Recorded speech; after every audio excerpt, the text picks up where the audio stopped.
Ellsworth Kelly, born on May 31, 1923 in Newburgh, New York, is one of America's greatest 20th century abstract artists, who in the years after World War II shaped into a distinctive style of American paintings by combining the solid shapes and brilliant colors. Painting until his death on December 27, 2015, Ellsworth Kelly took pride in every single artwork, and according to Jacqueline Tran, senior director of Matthew Mark's gallery, states he cared more about the works enduring the public eye rather than comprising in order to get the highest prices.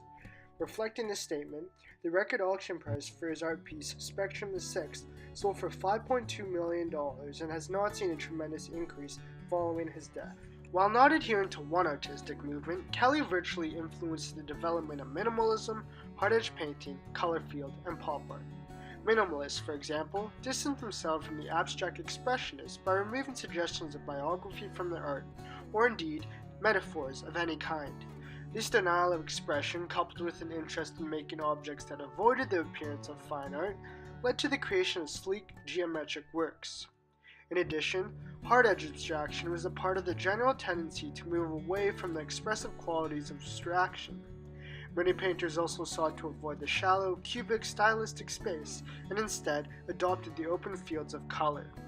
Kelly also emphasized the concept of color field painting, which emerged out of the attempts of several artists in the late 1940s to devise a modern, mythic art. Seeking to connect with the emotions locked in ancient myths rather than the symbols themselves, they sought a new style that would do away from any suggestion of illustration. Finally, Kelly provided influence on by creating paintings and sculptures of mass culture objects and media stars. This movement, known as pop art, aimed to blur the boundaries between high art and low culture. The concept that there is no hierarchy of culture and that art may be borrowed from any source has been one of the most influential characteristics of pop art. Ellsworth Kelly grew up in northern New Jersey, where he spent most of his time alone, often watching birds and insects. These observations of nature would later inform his unique way of creating and looking at art. Additionally, here he developed his passion for form and color, and Arthur Eugene Goosen speculated that the 2 to 3 color paintings for which Kelly is so well known can be traced back to his bird watching. After graduating from high school, he studied technical art and design at the Pratt Institute from 1941 to 1942. His parents were practical and supported his art career only if he pursued technical training. In 1943, Kelly enlisted in the Army and joined the camouflage unit called the Ghost Army, which had among its members many artists and designers.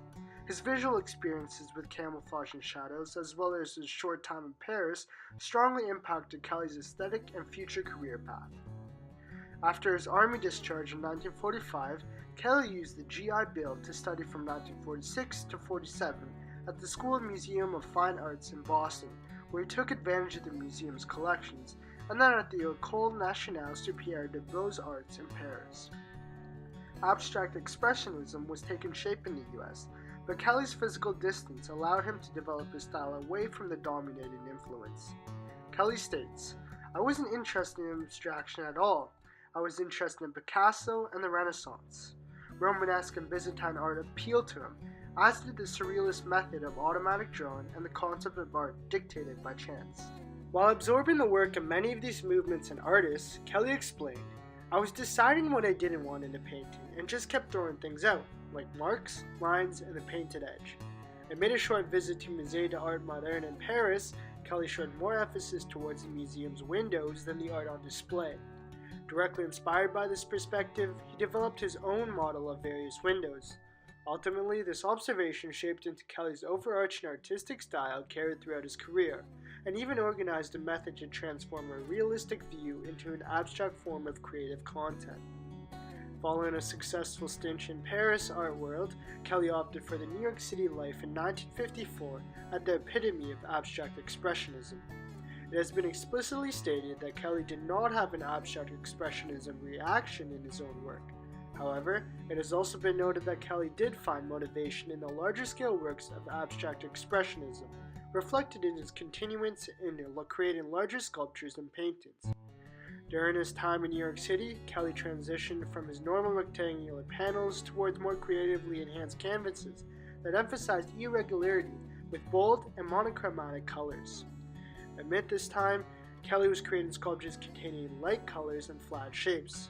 In his diverse paintings, Kelly experimented with reliefs, in contrast to his sculptures, which were mostly shallow and two-dimensional.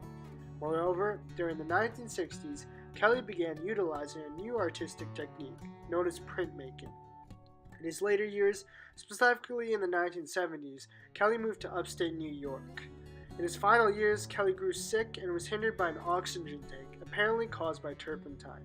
Because of his illness, he was unable to work on his large painting. The large-scale Colors for a Large Wall, produced in 1951, is one of Kelly's early forays into the multi-panel painting, a fundamental motive throughout his career. Colors for a Large Wall helped introduce his deeply held view of paintings as objects. Not only was this painting an object in itself, but it was also comprised of many smaller objects, panels, supposedly having come together in chance collision. In this work, Kelly covered each of the 64 square canvases in a single color and fused them together based on a collage study he had arbitrarily arranged. Much of Kelly's subsequent work stemmed from this painting as he continued to juxtapose panels of different sizes, shapes, colors, and materials in variations. Kelly ultimately intends his viewers to experience his artwork with extensive physical responses to the work's structure, color, and surrounding space, rather than a contextual interpretive analysis. He encourages a kind of silent encounter, a bodily participation by the viewer with the artwork, chiefly by presenting bold and contrasting colors, free of gestural brushstrokes and more recognizable imagery, panels protruding gracefully from the wall, and irregularly formed, inhabiting space as confidently as the viewer before them. Another famous art piece was known as Black Over Blue, produced in 1963. Upon returning to New York after 6 influential years in Paris, Kelly progressed beyond his multiple panel paintings to reliefs.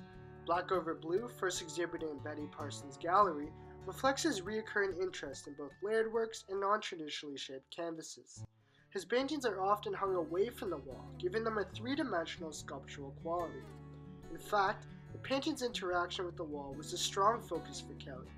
In Black Over Blue, the curved black panel extends beyond the confines of the rectangular blue canvas, making the surrounding wall an essential part of the composition. Wall, artwork, and space itself becomes nearly equally important aspects of the viewer's experience, finally leading to heightened awareness of one's own body as a similar energized gesture in the same architectural setting.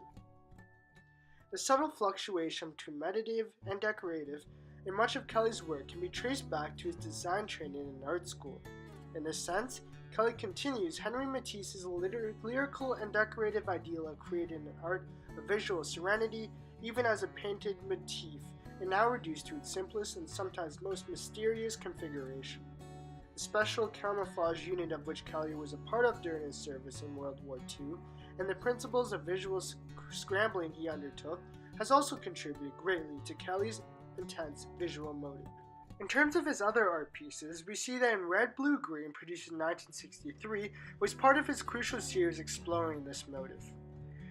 Taking natural forms as inspiration, the relationship between the two balanced forms and the surrounding color anticipates the powerful depth that defined Kelly's later relief paintings.